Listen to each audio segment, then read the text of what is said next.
Hello everyone, welcome back to GKM skill spark. நம்ம இன்னைக்கு எதை பற்றி பார்க்க போகிறோம்னா, சம் செட் ஆஃப் வேர்ட்ஸ் கொடுத்துருக்கேன். இதுக்கு பேர் ஆஃப் வேர்ட்ஸ் அப்படின்னு சொல்லுவாங்க.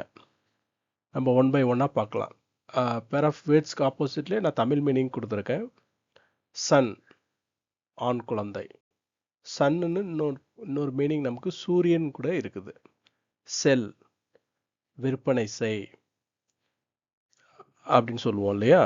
அடுத்து செல், இன்னொன்று சிறை, உயிரணு, இது கூட செல்லுன்னு சொல்லலாம். ஸ்பெல்லிங் தான் டிஃப்ரெண்ட்டு, பட் ப்ரொனவுன்சியேஷன் வந்து சேம் தான். கம்ப்ளைண்ட், புகார். நம்ம நார்மலாக ஒரு போலீஸ் ஸ்டேஷன்லேயோ அல்லது வேறு ஏதாவது ஒரு நமக்கு தேவைகள் ஒன்று இருக்கும்போது அதுக்கு பெட்டிஷன் மாரி கொடுப்போம் இல்லையா, அதுதான் புகார்னு சொல்லுவோம். இன்னொன்று கம்ப்ளைண்ட், நமக்கு ஒரு ஜாப் கொடுக்குறாங்க, அதை நம்ம இது ஒபே பண்ணி செய்யணும் அப்படின்னு சொல்கிறாங்க, அது இணக்கமான அப்படின்னு தமிழில் சொல்லலாம். ரைஸ், உயர்த்தி பிடிக்கிறது.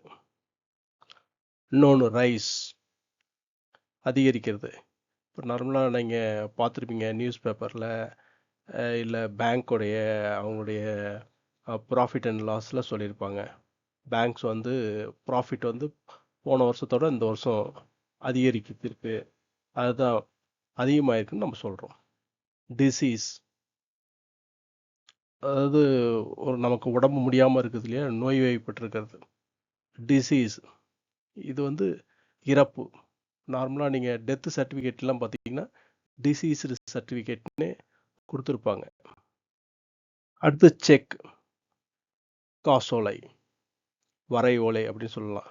செக்னா இன்னொன்று, ஏதாவது ஒரு நம்ம எழுதியிருக்கோம் அல்லது ஒரு ஒரு ஒருத்தவங்க ஒரு ஜாப் கொடுத்துருக்காங்க, அதை செக் பண்ண சொல்கிறாங்க, அதை சரி பார்க்கறது, அதான் செக்னு சொல்லுவாங்க.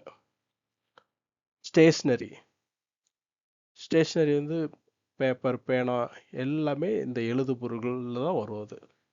ஸ்டேஷ்னரி இன்னொன்று நிலையான அப்படின்னு கூட சொல்லலாம். இந்த டேரி, பால் பொருட்கள், பால் பண்ணை அப்படின்னு இதை சொல்லுவாங்க.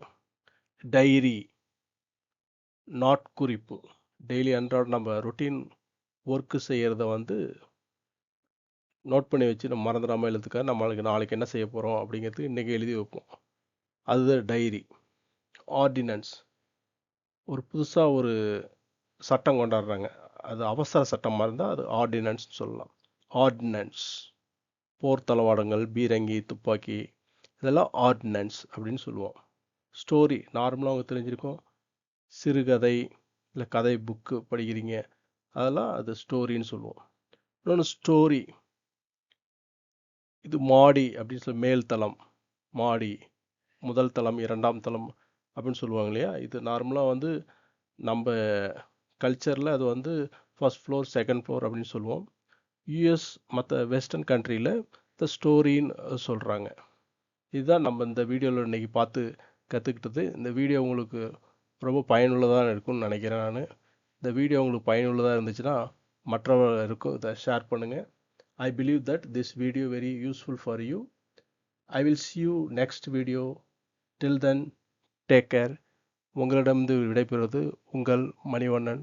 Thank you.